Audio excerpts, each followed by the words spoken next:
Sabe aquele dia que parece que está tudo normal? Mais um dia comum na sua vida? Pois é. E de repente, você acha que aquele dia é mais um dia na sua vida, na vida da sua família, e acontece algo inesperado, ruim, trágico, e parece que o mundo todo caiu ao seu redor. Pois é. Nesse momento, passado o susto daquela situação, a gente começa a sentir o medo do futuro. E como diz essa frase aqui, é difícil não ter medo do futuro quando o presente segue sem perspectiva. E às vezes isso acontece conosco, não é mesmo? E o que a gente tem que fazer então?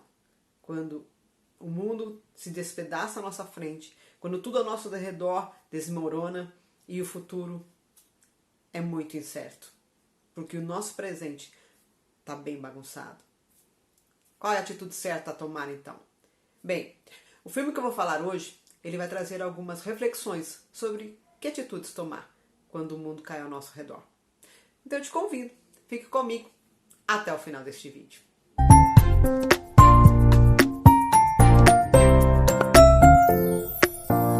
Olá, pessoas lindas e abençoadas. Sejam muito bem-vindas aqui ao meu canal. Eu sou a Denise Fama e é sempre um prazer enorme ter você por aqui.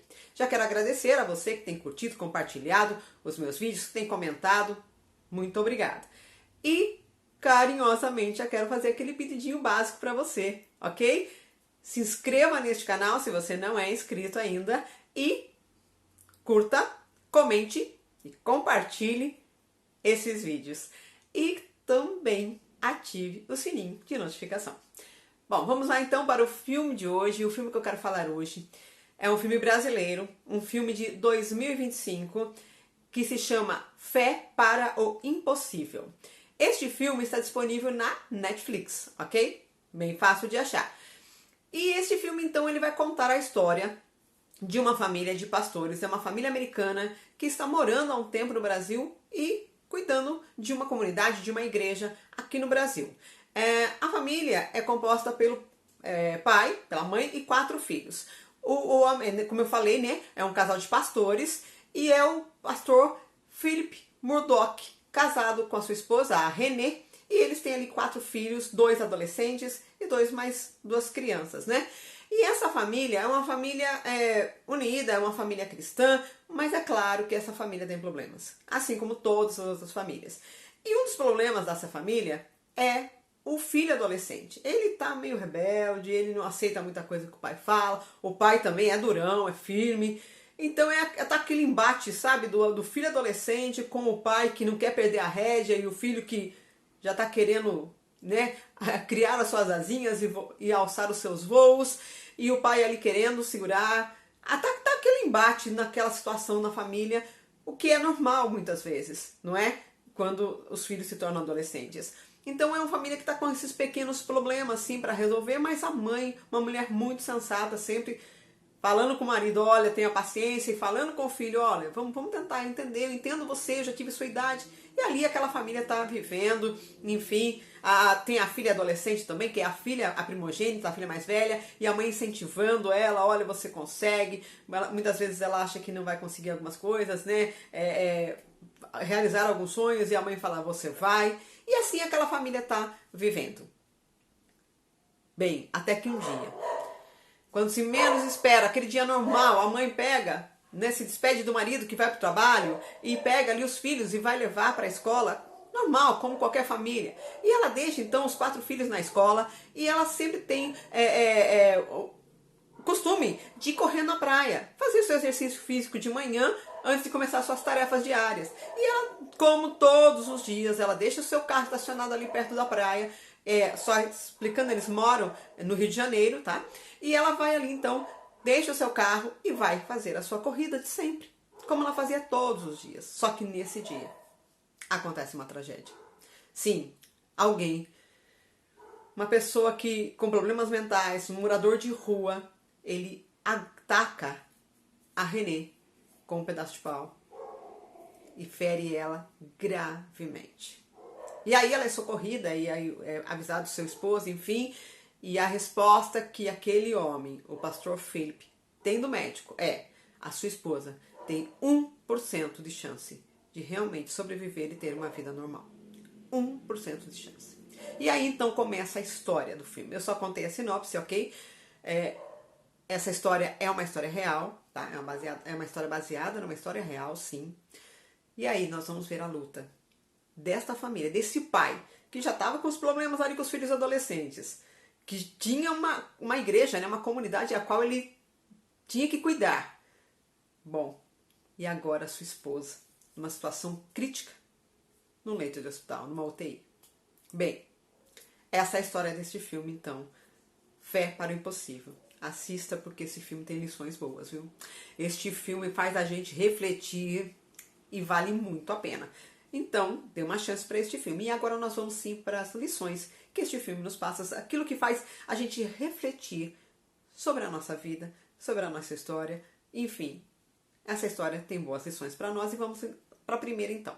Primeira lição aqui que eu quero, a primeira reflexão que eu quero trazer para vocês é uma coisa que o pai fala, porque tudo que eu vou falar aqui são coisas que o pai muitas vezes fala, o filho fala, alguém falou, tudo vai girar em torno disso. E a primeira reflexão é sim uma coisa que o pai fala. O filhinho mais novo, lá o caçulinha da família, ele fala: pai, o que a gente tem que fazer? Né? A gente tá orando o que tem que fazer. E o pai tem uma ideia, ele fala: ó, vamos chamar um número maior de pessoas para orar pela sua mãe. Vamos pedir oração. E ele começa então a pedir oração para todo mundo que ele conhece, e a fazer vídeos pedindo oração, colocando na internet, enfim. Mas o filho fala: mas por quê, pai? Se a gente já está orando, Deus já não está ouvindo? E aí ele fala uma coisa: nós temos que oferecer algo para Deus, mostrar algo para Deus. Vamos deixar as pessoas entregar algo para Deus. E ele cita uma passagem bíblica que eu quero ler com vocês também, que está lá no Evangelho de João, capítulo 6, versículo 9. Essa passagem fala sobre a multiplicação dos pães e dos peixes. E eu quero ler um pequeno trecho com vocês. E fala assim: aqui está um rapaz que tem 5 pães de cevada e 2 peixinhos. Mas o que é isso para tanta gente? Aqui, André, discípulo de Jesus, está falando: olha, um rapaz, um garotinho que tem esse lanchinho. Mas o que é isso para tanta gente? Porque ali tinha aproximadamente 15 mil pessoas. Tá? Uma conta, uma estimativa. O que é isso para alimentar tantas pessoas? Mas Jesus pegou aquilo que aquele jovem tinha trazido, que era o lanchinho dele, que dava para alimentar uma pessoa. 5 pães, 2 peixinhos, sim, até 2 pessoas. Mas era só isso. E ele pega aquilo e dá graças. Jesus dá graças. E o pai faz um milagre de multiplicação. O que isso nos ensina? Essa parte do filme, quando o pai, né, o pastor Philip fala isso para o seu filho, ele dá uma lição para o filho e serve para nós também. Muitas vezes nós achamos que não podemos fazer nada pelos outros. Né? Assim como esse menino aqui da história da multiplicação. Ah, só isso? O que vai ser? O que vai servir? Mas ele entregou. Ele entregou. Muitas vezes nós achamos que não podemos fazer nada pelo nosso próximo. Mas Deus sempre espera algo de nós, porque isso vai demonstrar o quanto nós amamos os outros, o quanto nós queremos fazer alguma coisa e fazer a nossa parte.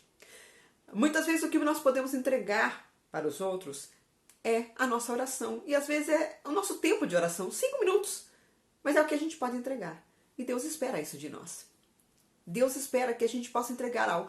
Muitas vezes pode ser algo material, como é o caso aqui da história bíblica. Muitas vezes vai ser um abraço, né, uma palavra de incentivo, e muitas vezes vai ser uma oração. E a oração é uma das armas mais poderosas que Deus entregou para o ser humano. Então, muitas vezes, 5 minutos, como eu falei, de oração pelo seu próximo, pode mudar a vida dele. Pode fazer muita diferença. E isso o filme nos ensina. Não fique na sua mão aquilo que você pode oferecer em amor ao seu próximo. Não deixe isso ficar na sua mão. Ah, mas é só um pouquinho de oração vai resolver? Vai. Se você fizer isso com fé e com amor, querendo realmente o melhor para o outro, Deus pode mudar a história. Essa é a primeira lição, então, a primeira reflexão que esse filme nos dá. A segunda é a seguinte: é um versículo que está lá no livro do profeta Jeremias, de Lamentações do profeta Jeremias, no capítulo 3, no versículo 21, que diz o seguinte: eu quero trazer a memória, na minha lembrança, eu quero me lembrar daquilo que pode me dar esperança. E é isso que o pastor Murdock faz. Ele começa a pensar, mesmo vendo a esposa dele naquele leito de hospital, né, em coma, ele começa a pensar em coisas que eles viveram quando ela estava bem.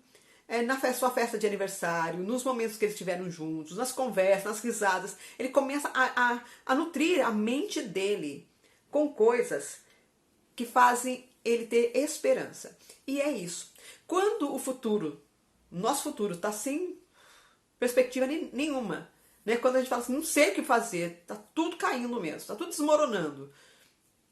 Pense nas coisas boas. Pense em coisas que realmente possam te fortalecer. Traga à sua lembrança as coisas como elas eram antes. E comece a chamar à existência essas coisas. Quando nós enchemos a nossa memória com coisas boas, aquilo tem um poder enorme. Por isso mesmo que Jeremias, o profeta, fala isso. Quando ele falou isso, o povo dele estava cativo, estava sofrendo demais. E ele falou assim, vamos lembrar do tempo que a gente não vivia isso? Traga à memória o tempo bom que você teve. Porque você pode ter isso de volta. E realmente a história bíblica fala que o povo teve isso de volta. O povo foi livre do cativeiro, da opressão que eles estavam vivendo. E mesma coisa isso, esse homem começa a trazer. Não, eu não vou ficar olhando, não olhe a realidade daquela situação, olha aqui a situação de morte, de desgraça. Não, eu vou chamar a existência, eu vou trazer aquilo que era, aquilo que como foi um dia, pode voltar a ser. Então enche a sua mente no dia ruim, traga à sua memória aquilo que pode te dar esperança. Isso é um conselho de Deus para a nossa vida. E aqui também uma reflexão deste filme. E a terceira reflexão que eu quero trazer aqui é uma coisa que o pastor fala para a igreja. Ele está ali naquela situação, né? A igreja também está muito triste, né? Pesarosa com aquela situação, com a pastora Renê. E ele pega e fala assim, nós vamos adorar ao Senhor. Nós vamos adorar ao Senhor. Porque a adoração é uma arma poderosa na hora da batalha, na hora da luta. Ah, mas eu vou adorar a Deus, eu vou cantar. Seja em canções ou seja em palavras, mas eu vou adorar. Eu não tenho ânimo, não tenho vontade disso. Mas a Bíblia também nos ensina. Lá no livro de 2 Crônicas, capítulo 20, versículo 21. Ali está o rei Josafá passando uma guerra. Realmente ele está numa guerra literal. Tem um monte de exércitos contra ele. E ele não tem como vencer aquela guerra. Mas Deus dá uma orientação para ele. E aqui nós temos a orientação que Deus dá. No versículo 21 fala assim: depois de consultar o povo, designou cantores para o Senhor, que saíssem à frente do exército, vestidos com trajes sagrados, louvando e cantando. Dai graças ao Senhor, porque o seu amor dura para sempre. Então, nessa parte bíblica, quando Josafá colocou sim o coral, né, os cantores, né, os adoradores que adoravam a Deus com canções à frente do exército, Deus deu uma vitória maravilhosa para ele. E ele nem precisou lutar nessa luta, nessa guerra. Ele teve a vitória. O seu povo saiu são e salvo. Muitas vezes nós estamos passando por uma batalha terrível na nossa vida, seja em que área for. Adore a Deus. Adore com canções. Lembre-se de canções que adoram e expressam o amor, o poder, a soberania de Deus. E comece a adorá-lo. Comece a cantar a Ele. Porque isso também é uma arma poderosa na vitória, que traz a vitória, uma arma poderosa na batalha. Adore a Deus no dia da dificuldade. Porque quando você faz isso, você mostra a sua confiança e o quanto Ele é poderoso. E você traz, assim também, como eu falei anteriormente, a sua memória, quem é o nosso Deus, o Todo-Poderoso. Então, essas são as coisas que esse filme nos traz. Mas tem uma lição bônus que eu quero falar agora, que me fez lembrar daquele versículo que está lá em Romanos 8:28, que diz assim: todas as coisas cooperam para o bem daqueles que amam a Deus, que são chamados segundo o seu propósito. E aqui, nós vemos, enquanto aquela mulher estava lá, no leito do hospital, né, convalescendo, sofrendo, sim, difícil, mas Deus estava trabalhando na família, Lembra que eu falei no começo que a família estava bem complicada, com os problemas, com questão com o filho, enfim? Então, Deus começou a agir naqueles corações. Deus muitas vezes, ele tira a oportunidade das dificuldades. E ele tirou uma oportunidade de trabalhar nos corações, tanto do pai como dos filhos, e fazer uma transformação naquela família. Isso é maravilhoso. Então, confie em Deus. Siga essas lições no dia da sua dificuldade. E eu tenho certeza que você vai ver o agir de Deus, como essa família do filme viu. Bem, deixo aqui este filme, então, indicado para vocês. Outros bons filmes na descrição aqui deste vídeo. E pedindo sempre, de todo o meu coração, que Deus abençoe você e a sua família. Beijão no seu coração. Fica com Deus.